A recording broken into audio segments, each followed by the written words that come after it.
आमच्याकडे एक चपराशी होता. तो प्रमोशन झाला आणि तहसीलदार झाला. पहिले एक बायको होती चपराशी असताना लुगडेवाली, दुसरी केला साडीवाली.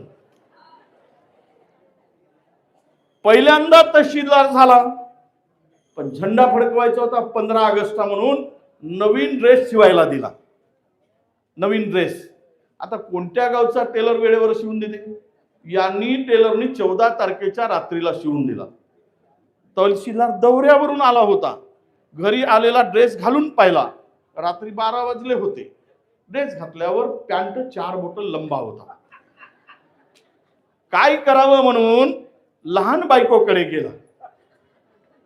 म्हणे हा पॅन्ट 4 बोट जरा लंबा झाला आहे, सकाळी झेंडा फडकवायचा आहे, याला काप आणि शिलाई मार आणि ठेव. लुगडेवाली बाई म्हणे मला कुठं कापता येते बापा म्हणे, ते साडी बांधली आणलंय ना म्हणे, तिच्याकडे दे म्हणे. तहसीलदार साडीवालीकडे गेला.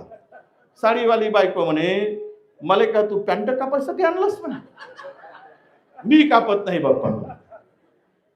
म्हणून तहसीलदार वैतागला, टेबलावर पॅन्ट टाकून दिला आणि जाऊन झोपला. काही झालं तरी मोठी बायको, साहेबाला वाटतं साहेबांचा झेंडा फडकवायचा आहे बाप्पा. तर मोठी बायको सगळे झोपले आहेत का पाहिजे, गपचूप गपचूप गेली, 4 बोट मोजली, कचकन कापली, शिलाई मारली न ठेवली. आता पहाटे पहाटेले उठला, लहान बायकोचा डोळा उघडला. तिला वाटला साहेबांना सांगितलं पण कापलो तर नाही बाप्पा, म्हणून हळूहळू हळूहळू गेली. सगळे झोपले आहेत का पाहिली, गपचूप गेली, 4 बोट मोजली, कचकन कापली, शिलाई मारली.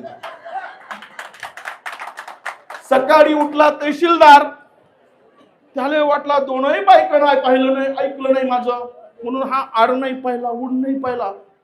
पॅन्ट मोजला, 4 बोट मोजला, कचकन कापला, शिलाई.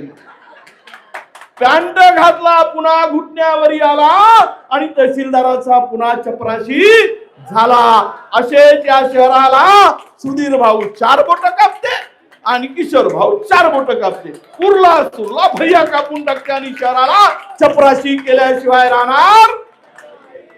म्हणून यांचा विचार करू नका रे बाबा. हे 4 बोट कापून सत्यानाश करतील. ही परिस्थिती या शहरावर आणली आहे.